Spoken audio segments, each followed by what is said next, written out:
Well, thank you very much, and good afternoon. I'm delighted to welcome FIFA President Gianni Infantino, one of the greatest men of sport.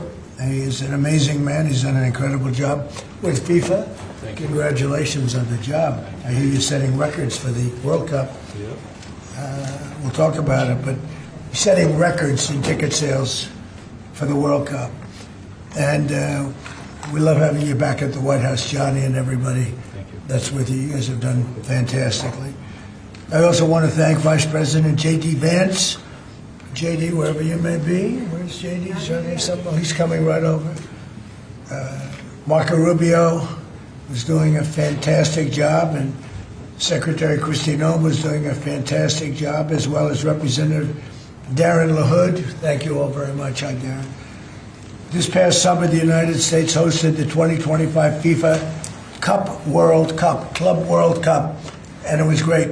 I actually went to a match, and it was amazing. That was a big success, too, wasn't it? It was sort of like a preview of what's to come.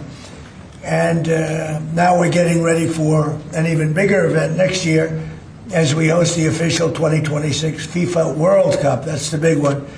The World Cup tournament. This will be a once-in-a-lifetime opportunity, even for our country, because frankly, this goes to countries, everybody wants it. I guess it's going all over the world. Do you know who's getting it the next time around? Who's getting it? Has that been selected? The next one will be Morocco, Spain, and Portugal. That's good. With 3 matches at the beginning in South America, Argentina, Uruguay, and Paraguay. And the one after will be Saudi Arabia in 2034. Wow, that's great. Yeah. Wow, that's great. Well, we have the king coming, Crown Prince is coming tomorrow. This will be a once-in-a-lifetime opportunity to showcase the greatness of American world-class athletic competition as we celebrate our nation's 250th year. The World Cup will also be an incredibly significant economic opportunity for countless American workers and businesses. It's expected to drive more than $30 billion, Johnny. I don't know about that. That sounds like a lot of money. No, that's true. Are you sure? 100%. How much does the country get out of that? 30 billion. 20%. Do we get like a percentage of the gross or anything? That's for negotiation. That's right. Yeah. And it's going to create nearly 200,000 jobs for America. Since the creation of the White House FIFA Task Force earlier this year, Secretary Rubio's team at the State Department has worked tirelessly with the Department of Homeland Security to ensure that soccer fans from all around the world are properly vetted and able to come to the United States next summer easily. Before I took office, it would often take a year to get a travel visa, but because of the administration's hard work, now in more than 80% of the world, think of that, the wait time for a visa is 60 days or less. For those who intend to join us for the World Cup, I strongly encourage you to apply right away. And I want to thank FIFA Task Force and Secretary Rubio for the great job. Marco's doing a fantastic job in many ways, too. So I want to just thank you all for a great job. Marco, you're doing a great job. Beyond even this, we're also creating what we're calling the FIFA Prioritized Appointment Scheduling System. That's a hard one for most people to remember, but it's there nevertheless. And this will allow World Cup ticket holders with long wait times to opt with FIFA for a prioritized interview. And I've directed my administration to do everything within the power to make the 2026 World Cup an unprecedented success. I think it's going to be the greatest. And we are setting records on ticket sales. Nobody's ever really, and FIFA's never, if you look at the numbers, nobody's ever seen anything like the kind of numbers we're doing. The early ticket sales are through the roof, and much of it is even sold out. So congratulations, Johnny. And I'd like to ask Johnny to say a few words. He's really done an incredible job. He's got unbelievable spirit and personality and talent and intelligence, I always like to say, because it's all a part of it. But the job you've done is based on what's happening, unprecedented. Thank you, Johnny. Thank you. Thank you, President. Thank you very much. I would like to start really by thanking you, Mr. President, Secretary Rubio, Secretary Noem, Andrew, your entire team for approving and making this very important announcement today. The FIFA Pass is being announced, the prioritized appointment scheduling system. That's the way people will remember it. So if you have a ticket for the World Cup, you can have a prioritized appointment to get your visa, because we said it the very first time we met, Mr. President, America welcomes the world. America will welcome the world here next year. We will have between 6 and 7 million tickets sold for the matches. We will have between 5 and 10 million people coming to America from all over the world to enjoy the World Cup. And with this FIFA Pass, we can make sure that those who buy a ticket that are legitimate football fans or soccer fans, they can come and attend the World Cup in the best conditions, starting from getting their visa and then coming, of course, in the country to enjoy. You mentioned the economic impact, the 30 billion, 200,000 jobs, and this is just for the World Cup, and we will build on that to make soccer even greater here. You are the #1 country in the world, the United States of America, Mr. President. You have to be the #1 country as well in the #1 sport in the world. So we have to work for that, and we will do that, and the World Cup will be very, very significant in this respect. So big thank you to you, to the White House Task Force, to everyone involved, and we are celebrating next year not just the 250 years, but also the greatest and most inclusive World Cup ever. We'll have 6 billion people watching. We have the draw coming up on the 5th of December here at the Kennedy Center in Washington, D.C. 1 billion people watching the draw to find out who plays whom and where. We have 32 teams already qualified. Before or by tomorrow night, we'll have 42 out of 48 qualified. So a quarter of the world will be here, and we are looking very much forward. So thanks for the support, thanks for the great work, and always happy to be here at home, if I can say that. You are home. We are. There's your beautiful trophy right there. Yeah. You are, and a big part of it too. Marco, would you say a few words? Yeah, thank you, Mr. President. First of all, for getting the games, because this happened in your first term when the Cup came here, and it's a major undertaking. So we've deployed over 400 additional consular officers around the world to deal with that, in some cases doubling the size of the consular presence in our embassies in certain countries. And the good news now is that in about 80% of the world you can get an appointment within 60 days. It used to take, half a year or longer, and now sometimes it took, now you can get it in less than 2 months, where in places it took over a year. In places, for example, like Brazil and Argentina, it took over a year to get an appointment. Now you can get in less than 2 months. So our advice to everybody is, if you have a ticket for any of the games, you need to apply if you haven't done so as soon as possible. Don't wait till the last minute. Your ticket is not a visa. It doesn't guarantee admission to the U.S. It guarantees you an expedited appointment. You're still going to go through the same vetting. We're going to do the same vetting as anybody else would get. The only difference here is we're moving them up in the queue. We're moving them up faster. But my advice to everyone that's watching around the world is, if you intend to come to the games, you have to have a ticket. You need to apply. Apply as soon as possible. You're going to get your interview within 6 to 8 weeks, and move forward from there. Don't wait till the last minute to do it. Thank you. Mr. Congressman, would you like to say something? Well, first of all, Mr. President, none of this would have happened without your leadership securing this during your first term.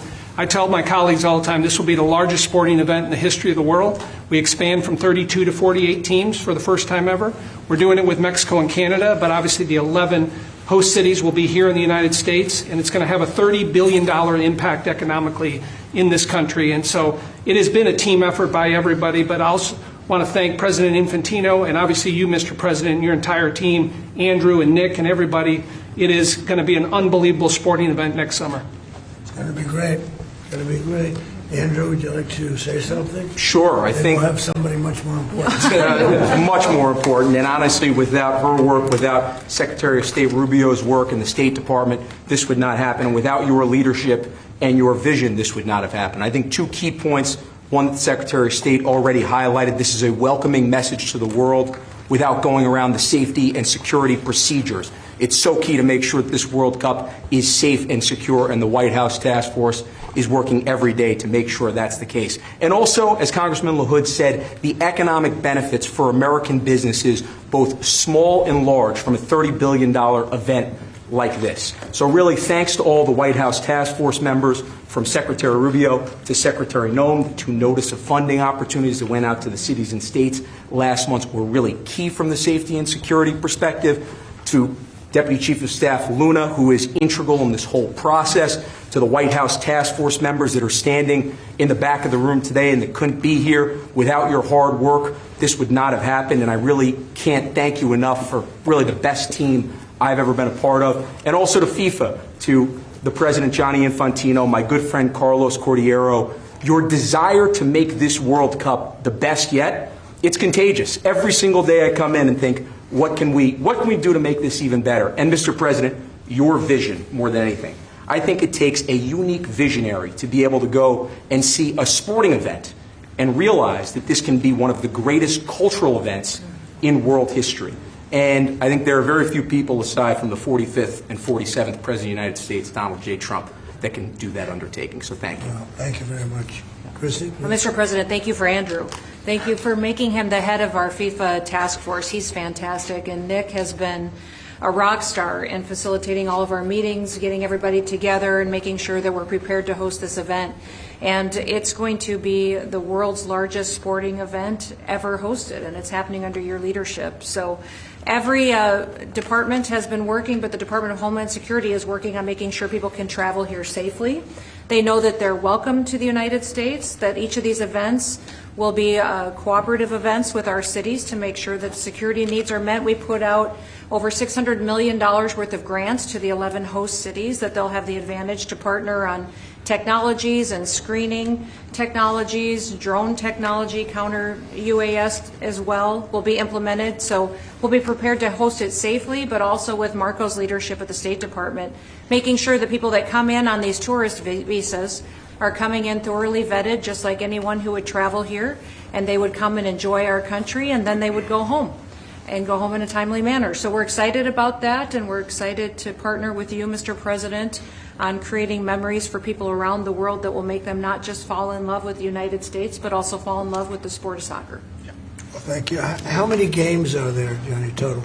Total 104 games, meaning 104 Super Bowls in 1 month. This is the It's magnitude like of the that, event. you know, when you think It is. It's incredible. it's, Four it's Super going to Bowls in be 1 month. the biggest sporting event we've ever had. It's like having 104, or even if you cut it in half, 50, 60 Super Bowls, right? That's okay too. Any 1 month. questions, please? Mr. President, can you just take us through this FIFA Pass idea that you guys are talking about here? How exactly is it going to work for ticket holders to this big event that the United States is hosting? I'll let my guys do that because they can do it much better. And either one of you two, Nick, would you like to talk about it? Sure. Well, Mr. President, without your leadership, this would not happen. And we came in 10 months. We have a system that's going to welcome the world. The greatest host in the history of the world is going to host the world here. Basically, this system allows folks with a FIFA ticket purchased through FIFA to go through the FIFA portal. That is then going to get prioritized with the State Department, so that those appointments are going to be had before existing appointments, so that people, when they buy tickets, they have confidence that they're going to be able to come to the games and spend their money and travel this country and do all the things that they want to do and enjoy the game. So it's an incredible vision that the President executed here. Within 10 months, we started with really not that much. And so this whole team here, with the President's guidance, has made this possible. It's going to be the greatest games in the history of the world. Okay, do you have that? Yes, Yes. Not too complicated.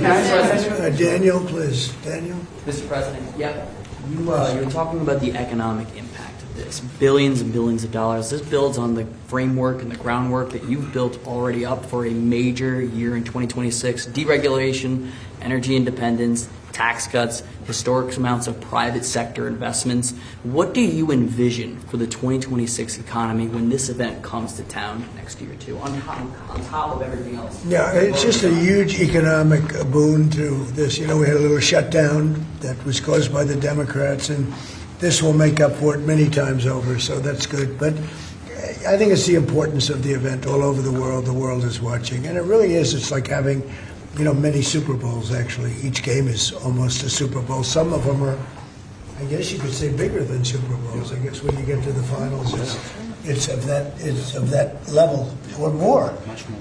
Worldwide, I think it's got to be more. So that's great. You know, when Johnny and I made the deal, I never thought I was going to be president because I was supposed to be retired by that time.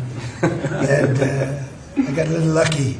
So I'm very honored to have it. And we have the Olympics coming, too. That'll be great. And the 250. 250 is going to be right out on the lawn. You're going to have a UFC event with Dana White and his people. He's going to have the greatest card they've ever assembled. I was talking to Dana White the other day, and they're going to have the greatest card they've ever assembled, Johnny. So you'll be sitting up there with me, Darren. We'll be watching it. So right opposite the front door of the White House. It's going to be on June 14th. So it's really going to be an amazing period of time. But this is something very, very special. World Cup. All my life I've heard about it. Yep. Mr. President, I have a question about Venezuela, but can I just first ask, the health of the president's always news. Your voice sounds a little rough. Are you feeling all right? I feel great. I was shouting at people because they were stupid about something having to do with trade in a country, and I straightened it out. But I blew my stack at these people. Well, it sounds like there's a follow-up there, but can I ask you about Venezuela? You suggested... Sounds as the what? It sounds like there's a follow-up there, but can I ask you about I Venezuela? thought you said there was a polyp, and I said, I don't want to hear that. That's a whole other issue. You suggested you've made a decision about what you want to do next about Venezuela. I understand you don't want to tip your hand. Is there anything you're ready to rule out at this point? Are you ruling out U.S. troops on the ground? No, I don't rule out that. I don't rule out anything. We just have to take care of Venezuela. They dumped hundreds of thousands of people into our country from prisons. Nobody knows better than this young lady right here. She's done an incredible job with Tom Homan and all of your people. It's amazing. You know, we have a tight border right now. Nobody comes in. But we had millions of people pouring through. A year ago, we had millions of people pouring through our border. And many of them came from Venezuela, including Tren de Aragua, the gang. And I guess what I'm hearing, Christy, is that's as bad a gang as there is anywhere in the world. It's the worst. Is that Absolutely, actually? sir. Absolutely, they are the worst. I mean, they're worse than They're MS-13. killers. They massacre people. They cut them up into pieces, and they bury them in their communities where they grew up. They're horrible people. Now, we had a lot of them, and many of them, most of them, pretty soon, most of them are going to be out. But they sent them in like we're a dumping ground. So I'm not in love with the people running Venezuela. I love Venezuela. I love the people of Venezuela.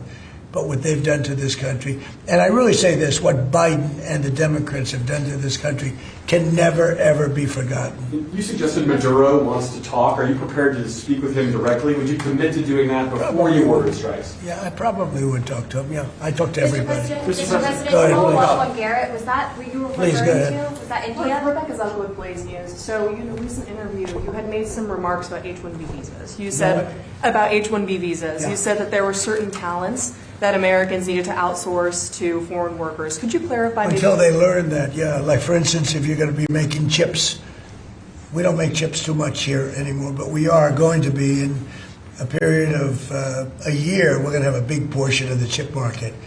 But we have to train our people how to make chips because we didn't do it. We used to do it, and then foolishly we lost that business to Taiwan. Very, very foolishly, because if they had a president that thought like I did, they would not have let that happen. But it's all coming back. I think we're going to have within a few years, we're going, and not because of the CHIPS Act. The CHIPS Act was a disaster for this country. We gave away billions of dollars to other countries and other locations and companies, and all they did was rob our money. But because of tariffs, the chips are coming back. Chip makers are all coming back. And I think within a very short period of time, we're going to have maybe even the majority of the chip making in the world will be right in the United States, where it should have been all along. But because we had people that didn't believe in tariffs, they believed in them, but they didn't know how to use them, we would have had nobody leaving our country right now. And instead, you have almost 100% of the chips are made in Taiwan. It's so disgraceful. The good news is it's all coming back. Yeah, please. Mr. President, The gentleman in the back. Thank you, Mr. President. I wanted to just follow up on Venezuela. In these talks with Maduro, is there anything that he could say or do that would allow you to feel like he could stay with your support? Is there anything that he could say that you would be, okay, you can stay with me? It's hard to say that. You know, the question's a little bit tricky. I don't think it was meant to be tricky. It's just that, look, he's done tremendous damage to our country, primarily because of drugs, but really because we have that problem with other countries too. But more than any other country, the release of prisoners into our country has been a disaster. He's emptied his jails. Others have done that also. He has not been good to the United States. So we'll see what happens. At a certain period of time, I'll be talking to him. Mr. President, can I just follow up? You mentioned your voice and you were shouting about trade. Which country in particular upset you? Was it India? No, a country wanted to try and renegotiate the terms of their trade deal, and I wasn't happy about Well, it. which country was it? People want to know. Why would I say that to you? Why would I can't believe it? Mr. President, on the World Cup, if you would, Seattle and the World Cup. The new mayor-elect of Seattle is a Democratic Socialist. Seattle has Or beyond. I watched her. Right, Seattle has That's more than socialism. Right, Seattle has 6 World Cup games. How close are you going to be watching that city with the crime in that city? Well, if we think, and I'll have to speak to Johnny about this, but if we think that the mayor of L.A. is incompetent, everybody knows that. You know that I was there, I guess, 2 years ago, and we got all the federal permits taken care of, far more complex than the state permits and the city permits. And Lee Zeldin, who's a superstar, got everything taken care of. The toughest part, having to do with the fires, that should have never happened. If they let the water come in, it wouldn't have happened, right? Do you know that people aren't building their houses yet? I mean, can you imagine that?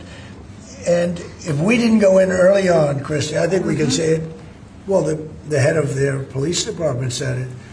They were unable to handle. You would have had, not only did you have the fires, but you would have had total insurrection in Los Angeles. And if we didn't go in, and the head of, the gentleman, he said it, and he said it strongly, he said we could not have done it without the federal government. We did a great job.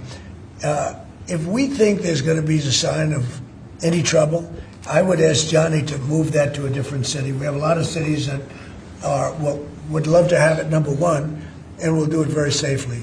So if we think there's a problem in Seattle where you have a very, very liberal/communist mayor, I would say, it's certainly beyond just liberal.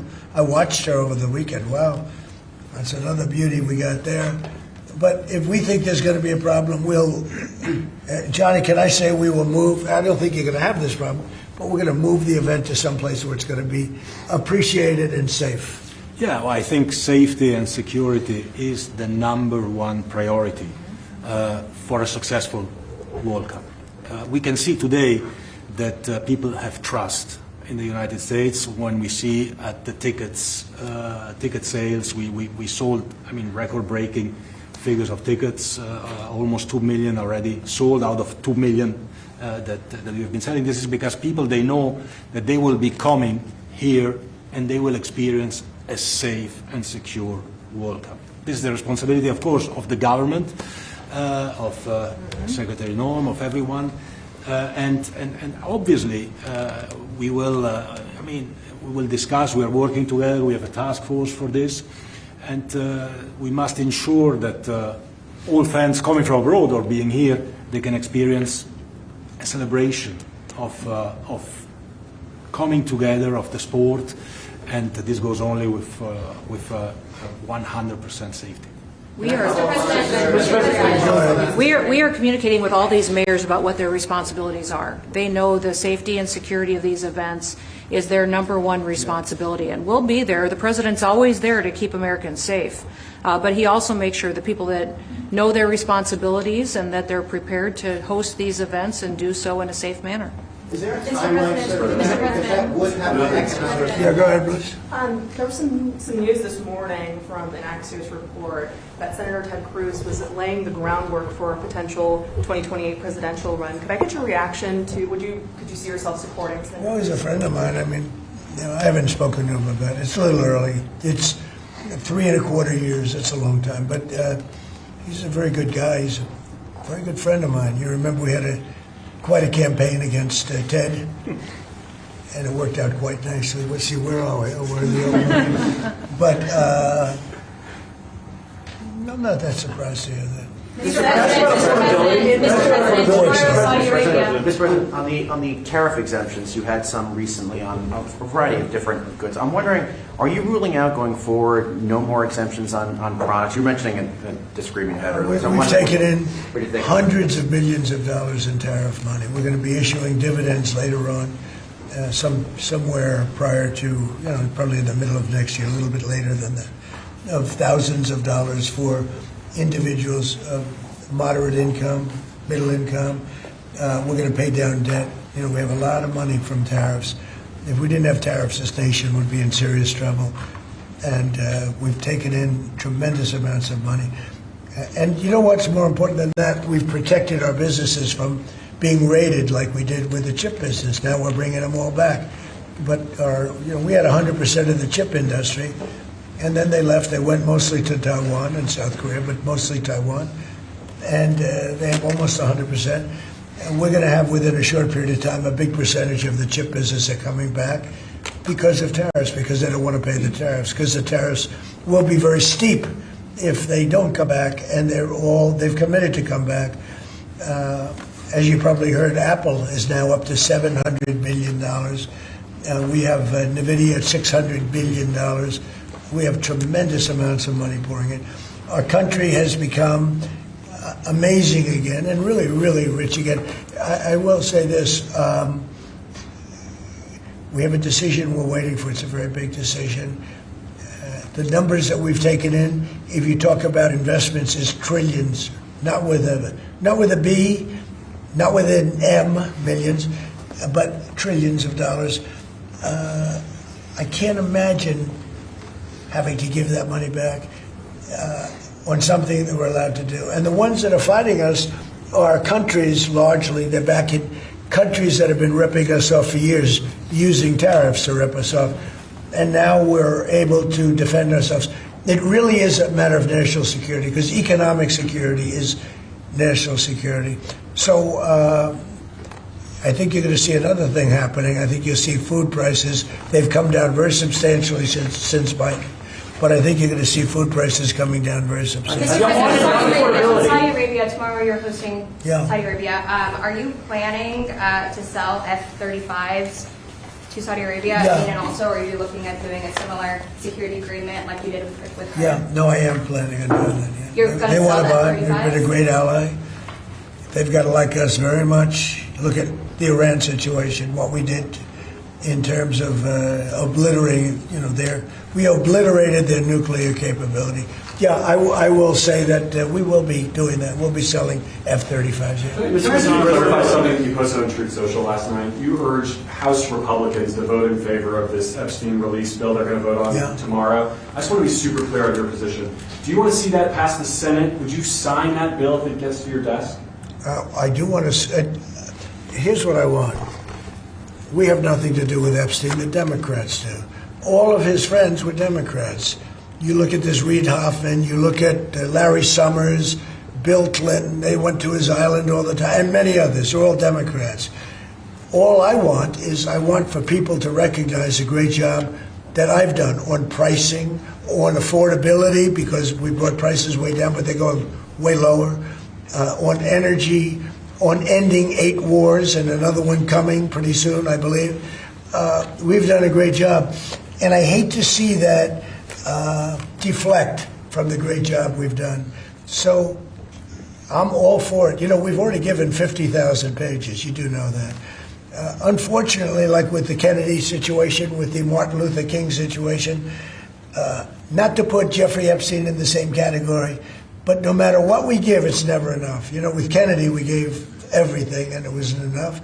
With Martin Luther King, we gave everything, and it's never enough. We've already given, I believe the number is 50,000 pages. 50,000 pages. And it's just a Russia hoax as it pertains to the Republicans. Now, I believe that some of the people that we mentioned are being looked at very seriously for their relationship to Jeffrey Epstein, but they were with him all the time. I wasn't at all. And we'll see what happens. What I just don't want Epstein to do is detract from the great success of the Republican Party, including the fact that the Democrats are totally blamed for the shutdown. You know, they cost our country hundreds of billions of dollars with that, at a lot of inconvenience. So I'm for any. I don't. They can do whatever they want. We'll give them everything. Sure, I would. Let the Senate look at it. Let anybody look at it. But don't talk about it too much, because honestly, I don't want to take it away from us. It's really a Democrat problem. The Democrats were Epstein's friends, all of them. And it's a hoax. The whole thing is a hoax. And I don't want to take it away from really the greatness of what the Republican Party has accomplished over the last period of time. Yeah, Mr. President, on affordability, you're going to make a speech. The shutdown is now over, and administration officials had said when the shutdown ends, they'll reevaluate the farmer relief. Now we have the deal with China. So is the administration still looking to dish out farmer relief now that the government is back? Yeah, we want to. I'm always going to help our farmers. So are you still looking to do I would do relief? that. Yeah, if they need relief, we'll be there for them. We're going to always be for our farmers. So what are you waiting Yeah, for? please, in the back. Mr. President, just speaking of the economic impacts of FIFA and possibly moving to another city, some games, if you feel there's crime, is there like a timeline that you would do that? Because these cities, there's sponsorships, there's economic impacts for these communities. Sure. Is there? Well, you know, the governors are going to have to behave. The mayors are going to have to behave. You know, in the case of California, you have a problem. You have high crime, and you have a place that just suffered great fires and everything else, and they didn't do a very good job. And if we didn't go in from the crime standpoint, you would have had a disaster. It would have been, it was not going to be handled properly. It wasn't able to be. The head of the police said without, as I said, without the federal government, they could not have done it. So here's the story. I love Los Angeles. If they want help during this, I would love to send in National Guard or whoever's necessary to help them. I want it to be great. I'd love it to be in Los Angeles. I love the place. It's a natural for Los Angeles. If we think there's going to be crime, if we are obstructed by the governor, and maybe he won't obstruct, maybe it'll be great. But I'd love him for him to call and say, you know, we'd like to have some extra help. Because if there's even a hint of a problem, we want to get in there before the problem occurs. We want to make it totally safe for Johnny and FIFA and all of the great people that are going to be there, and I think that's going to happen. I would be honored to help California if they're going to have a problem, and if they think they're going to have a problem, they should say so. We can be in there in 24 hours notice and do a great job. But does that mean by the year, by the end of the year, by the end of the first quarter? Well, I think this: if they would tell us now, they're not going to have a problem, because if we go in, they don't have a problem. Look at D.C. There's no crime in D.C. anymore. And D.C. was a mess. If they want us to go in, I'd like them to tell us right now. But if we go in, there will be no problem. There will be no crime. What's the message then to like local businesses who are considering sponsoring those? Tell the governor to ask for federal help. We'd love to help them. Mr. President, are you planning on also potentially launching strikes in Mexico or putting American troops or American personnel into Mexico to deal with it? Would I launch strikes in Mexico to stop drugs? It's okay with me. Whatever we have to do to stop drugs. Mexico is, look, I looked at Mexico City over the weekend. There's some big problems over there. If we had to, would we do there what we've done to the waterways? You know, there's almost no drugs coming in through our waterways anymore.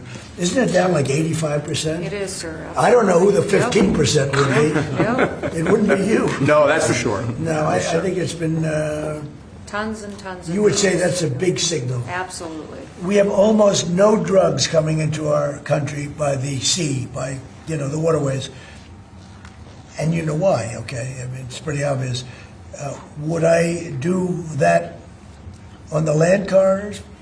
I would absolutely. Look, every boat we knock out, we save 25,000 American lives. Not to mention the destruction of families. These families are decimated forever. The mother, the father, the children, they never recover really from it. You know, when you lose somebody like the way they live. If you lose them, but the way they die is horrible. Is it something So when we knock out a boat and we save 25,000 lives, that's great. Now, do I feel the same way about the corridors that they use? We know every one of them We have every one of those corridors under major surveillance. We have nobody coming in through our southern border. But we know exactly how they get their things here, how they get the drugs here, fentanyl, cocaine. Colombia has cocaine factories where they make cocaine. Would I knock out those factories? I would be proud to do it personally. I didn't say I'm doing it, but I would be proud to do it because we're going to save millions of lives by doing it. Would you only do it with Mexico's permission, though? I wouldn't answer that question. I've been speaking to Mexico. They know how I stand. We're losing hundreds of thousands of people to drugs. So now we've stopped the waterways, but we know every route. We know every route. We know the addresses of every drug lord. We know their address. We know their front door. We know everything about every one of them. They're killing our people. That's like a war. Would I do it? I'd be proud to. I'd probably go into Congress and say, hey, and you know what? The Democrats and the Republicans would both agree, unless they're crazy. And they are a little crazy on the Democrat side. But we have lost hundreds of thousands of people a year, death. And that's not talking about family destruction, that's talking about death. And much of it comes through Mexico. So let me just put it this way. I am not happy with Mexico, okay? Thank you very much, everybody. Thank you, Press. Thank you, Press. Thank you, Press. Thank you. Thank you, Press. Thank you, Press. Thank you, Press. Thank you, Press. Who are you yelling at? Thank you, Press. Thank you, Press.